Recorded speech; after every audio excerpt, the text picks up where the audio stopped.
The other concept we need to move to sustaining the commons is to know what kind of goods are involved. Just because we say sustaining the commons, are all goods common goods? If so, are there typologies, and does sustaining them or achieving the triumph of the goods versus avoiding the tragedy of the goods involve knowing what kind of a good we are dealing with?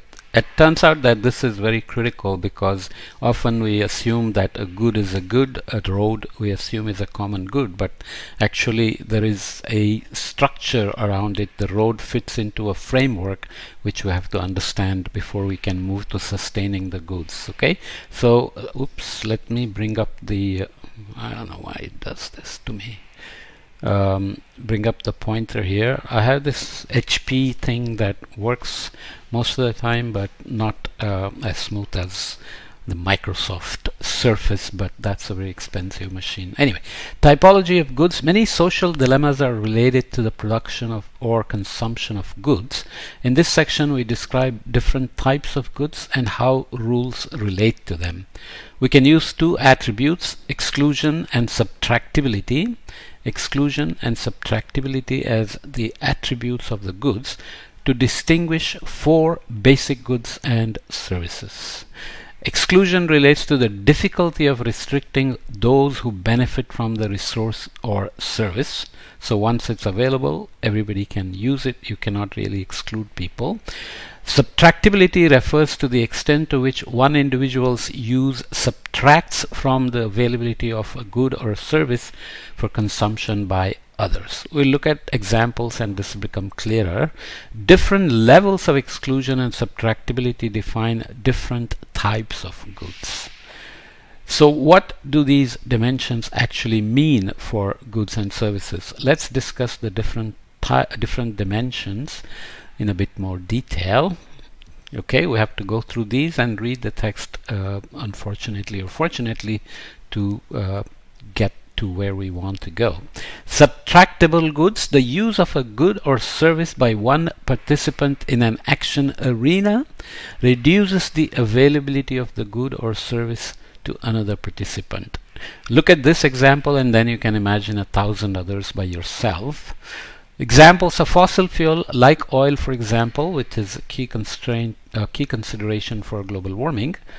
It is a non-renewable resource that is used for many energy sources. So fossil fuels got formed over 100 millions or before.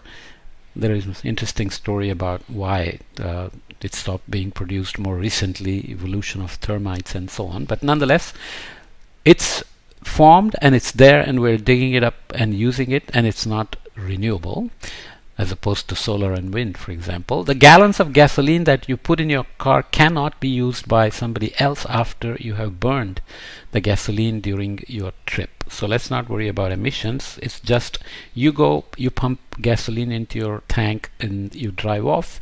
That fossil fuel is gone now. You've taken it and you consumed it. A more direct example is a cake you have made for your friends. Every piece of cake eaten by one person is not available for somebody else. This is related to the old adage, you can't have your cake and eat it too.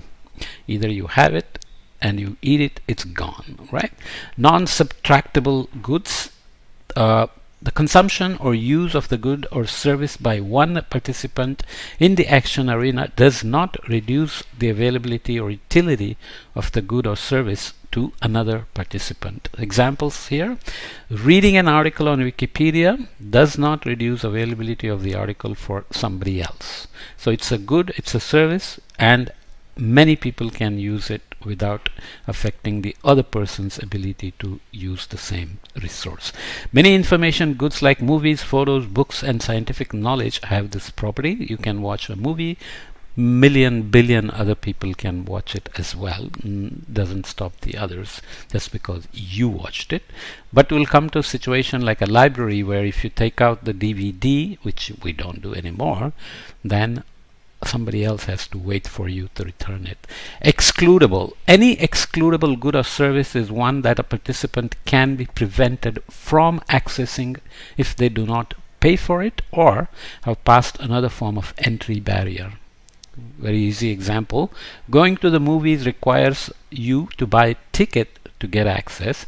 Some websites require you to sign up, like Facebook or Netflix is a subscription. You can be excluded if you are too young or have misbehaved in the past. So there are rules and regulations, norms, and there is a price of entry as well. So you can exclude people based on not paying the entry fee or because you abused your privilege of using that good even after paying a fee. Non-excludable, any good or service that a participant cannot be prevented from accessing or it's extremely expensive to exclude somebody. So you can see that there are subtle but not so subtle and important differences. Public roads are available to all cars even though not all participants pay taxes for the maintenance. It's very costly to deny fishing boats access to the oceans, especially outside the control zones of the countries. This makes an ocean fishery very difficult to regulate. So there are exclusive economic zones around 200 miles from the coast, which is where each country has a legal right and authority to prevent others from fishing or mining and doing stuff.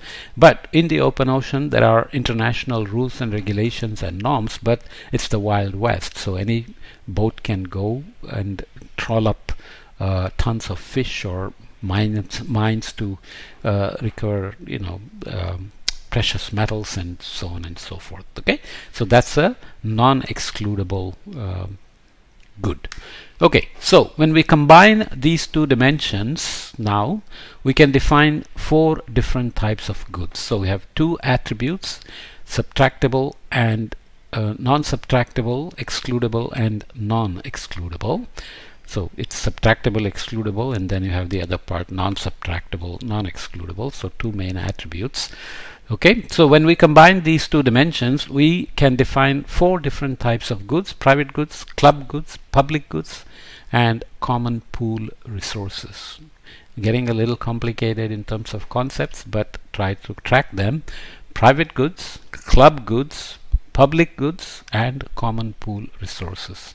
You can begin to see what the dilemmas are going to be all about. We will discuss below examples of each of these categories.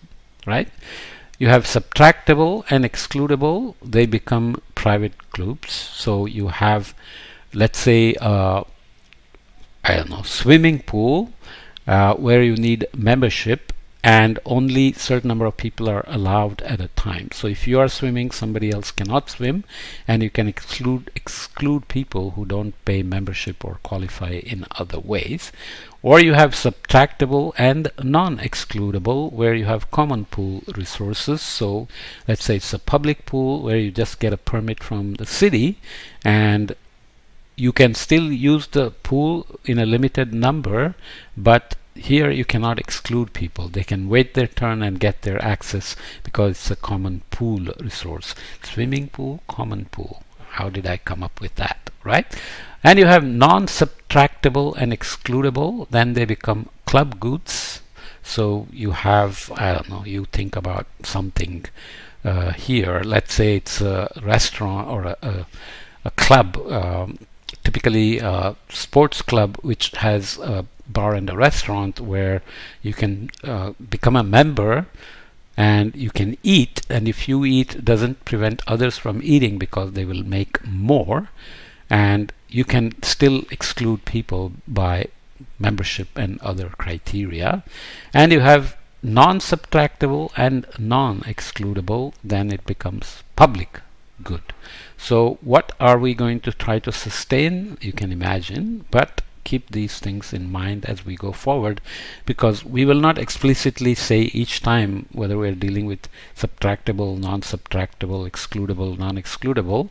It will just become intuitive, because you can sit and think about everything you are participating in, using, paying tax, buying tickets, buying memberships, and so on, and you know which one is subtractable and non-subtractable, which one is excludable and non-excludable, and so on. That gives you a sense of, you already know intuitively what is a private group good, club good, common pool resource, or a public good. Okay, so maybe I should leave this here and then come back and look at examples. How long is this podcast?